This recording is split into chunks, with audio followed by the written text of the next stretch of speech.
When you knock at a lady's door as if it were a tavern, you deserve to wait. You seem upset. Upset? Why should I be? Old Hollywood is full of fascinating stories, from larger-than-life characters to unforgettable tales, some comic, some tragic. It's a treasure trove of stranger-than-fiction facts. Today, we're delving into some wild tales from the golden age of cinema, from how some legends got their iconic stage names, to the groundbreaking career of Hollywood's first Chinese-American star, and the surprising truth about color film. You can start walking, very slow. And stop if I say stop. Or I'll stop you. Number 10. The highest-paid screenwriter, until 1934, was a woman. In an industry long dominated by men, it's remarkable that the highest-paid screenwriter during Hollywood's silent era was a woman. And she was also a director. That woman was Frances Marion, who held the title of highest-paid screenwriter in the U.S.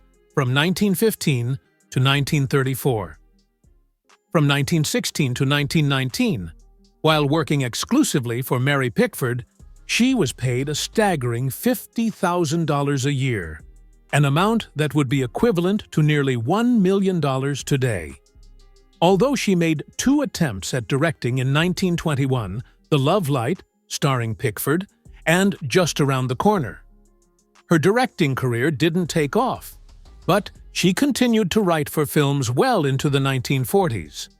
Marion had a deep affection for the film industry, but she was also clear-eyed about its nature.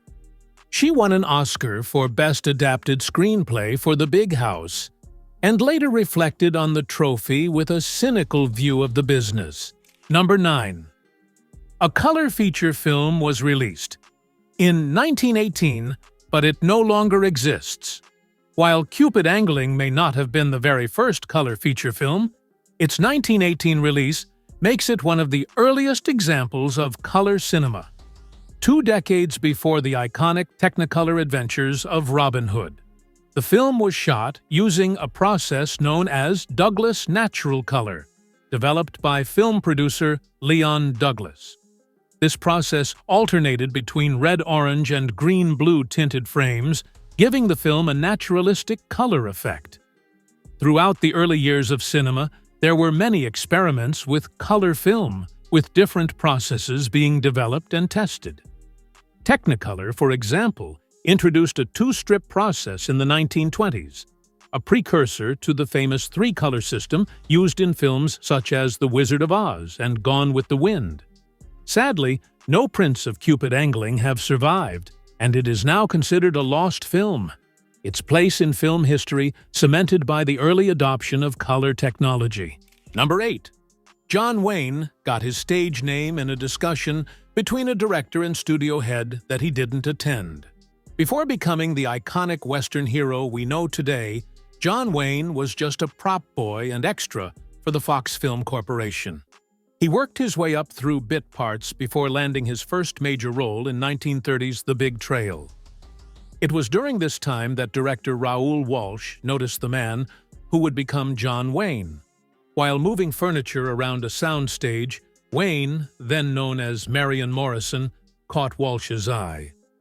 Walsh was impressed by the young actor's warm and wholesome expression, strong physique and graceful movements, perfect for a rugged, unpolished Western lead. However, the name Marion Morrison didn't quite fit the bill for a masculine Western hero. In a meeting between Walsh and studio head Winfield Sheehan, they decided on the name John Wayne. The name was partly inspired by Revolutionary War General Anthony Wayne, whom Sheehan admired. While there is some debate as to who played the bigger role in choosing the name, it's clear that Marion Morrison had no say in the matter, and he didn't mind. The name stuck, and John Wayne became one of the most legendary figures in Hollywood history. Number 7. The first Hollywood film to spoof Hitler was a Three Stooges short called You Nasty Spy. Hollywood's approach to the Third Reich before the U.S. entered World War II was complex. although many filmmakers, particularly Jewish ones, were critical of the Nazis. The U.S. was not yet at war with Germany, and it wasn't always good business to offend the Nazi regime, which was a major market for films. As a result, most studios treaded carefully through the late 1930s. However, in January 1940, long before Charlie Chaplin's The Great Dictator, released in October 1940, the Three Stooges beat him to the punch with a parody of Hitler and the Nazis in their short film You Nasty Spy.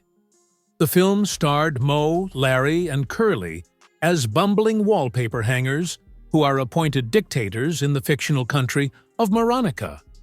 The businessmen behind their rise to power assume the trio are too stupid to resist manipulation. Moe portrays the Hitler-like leader. Curly plays a character resembling a cross between Hermann Göring and Benito Mussolini, while Larry takes on the role of a Goebbels-inspired propaganda minister. The short ends with the comic trio being overthrown and eaten by lions. A sequel, I'll Never Heil Again, was released in 1941, continuing the Stooges' absurdist take on totalitarian rule. Number 6. The first Hollywood star was Canadian, and her name was kept secret. The first real film star wasn't who most people think. She was a Canadian actress named Florence Lawrence, although her name was a closely guarded secret at the time. Born in Hamilton, Ontario, Lawrence got her start in vaudeville before moving to the burgeoning film industry in the United States. By 1908, she was working with Biograph Films, appearing in numerous short films directed by the legendary D.W. Griffith. Audiences adored her, but they knew her only as the Biograph Girl, a name given to her because early Hollywood producers didn't want actors to gain the fame that might lead them to demand higher salaries. In 1910, Lawrence joined Carl Laemmle's independent motion picture company, IMP, where her name was finally revealed in a major publicity blitz.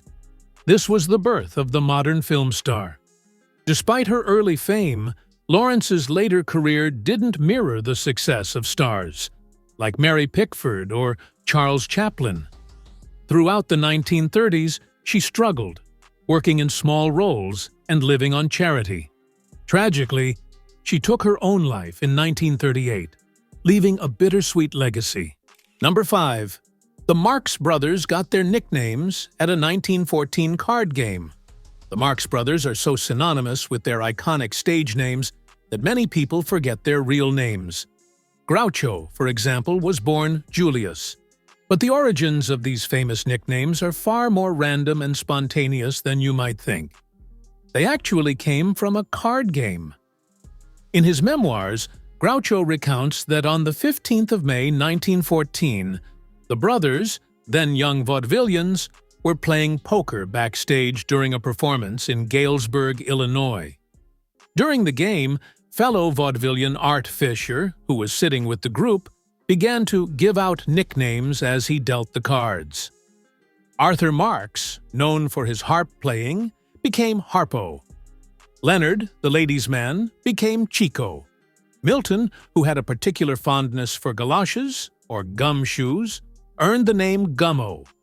As for Julius, his grumpy demeanor led to the name Groucho. Herbert Marx, known as Zeppo, may have had his nickname a little earlier, possibly as early as 1900. But the rest of the famous nicknames were born in a simple, playful moment of camaraderie around a poker table. Number 4. In the 1920s, Beverly Hills had an auto racing speedway. Today, Beverly Hills is synonymous with luxury real estate, upscale shopping, and its densely packed residential and business districts. It's hard to imagine this high-profile area being the center of something as fast and furious as car racing. But back in the 1920s, Southern California was a far less developed landscape, and Beverly Hills was home to a massive auto racing speedway.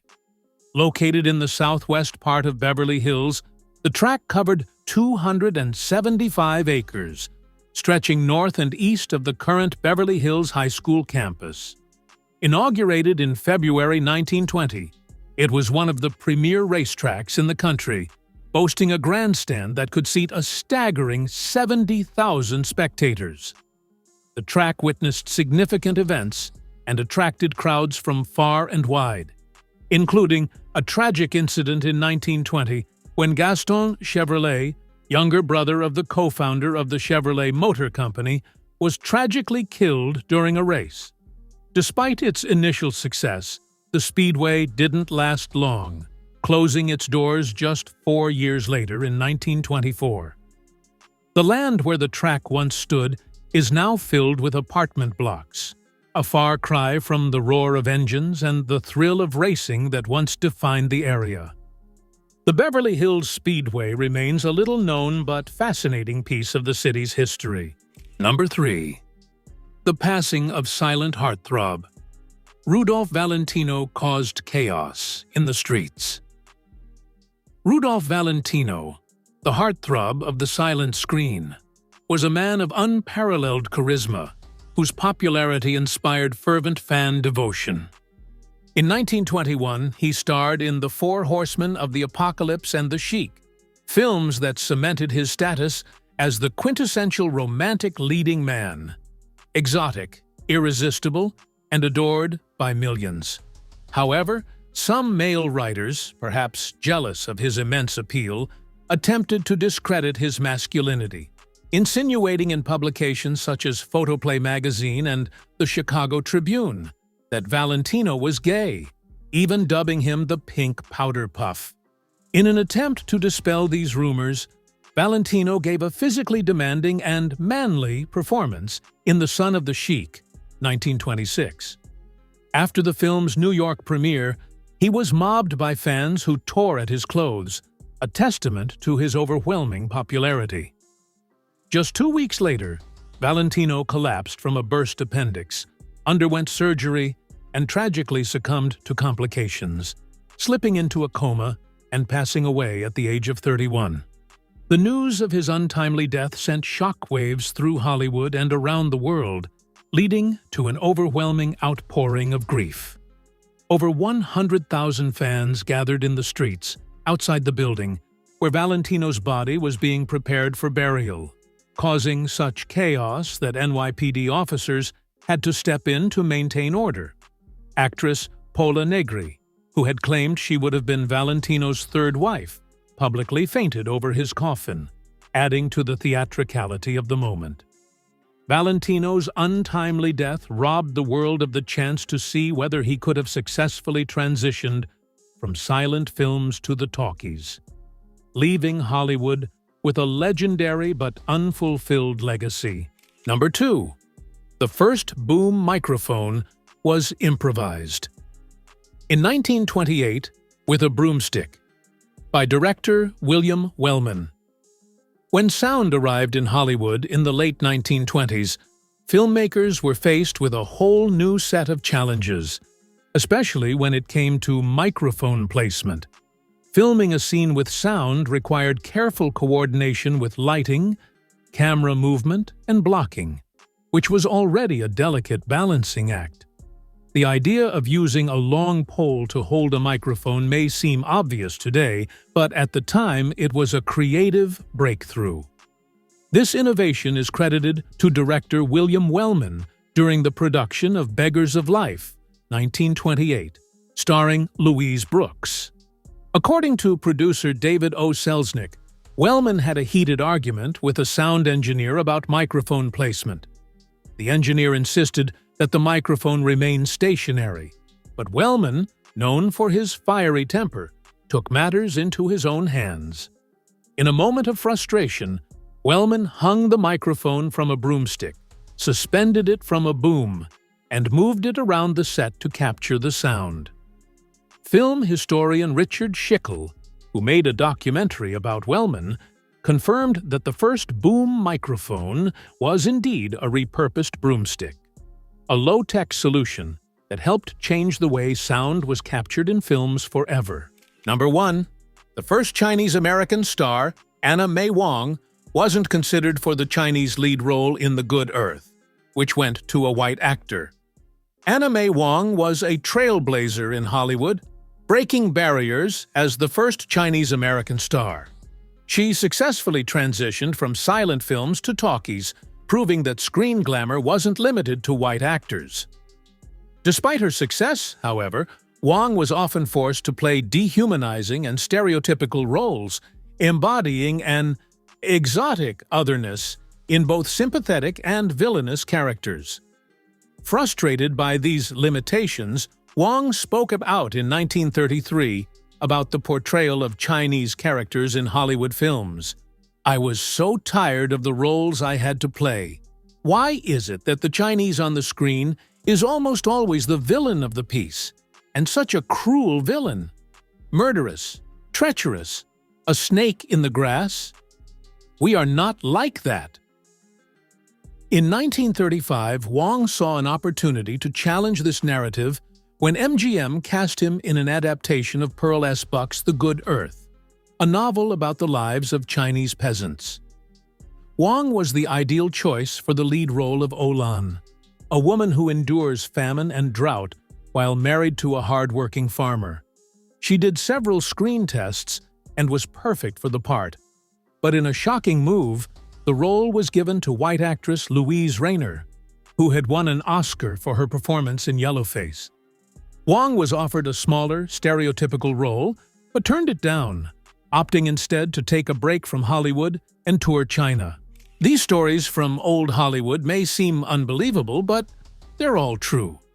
From career-changing decisions to historic firsts, cinema's past is full of surprises. If you enjoyed this insight into the strange and unexpected world of classic films, don't forget to like, subscribe, and share for more fascinating facts.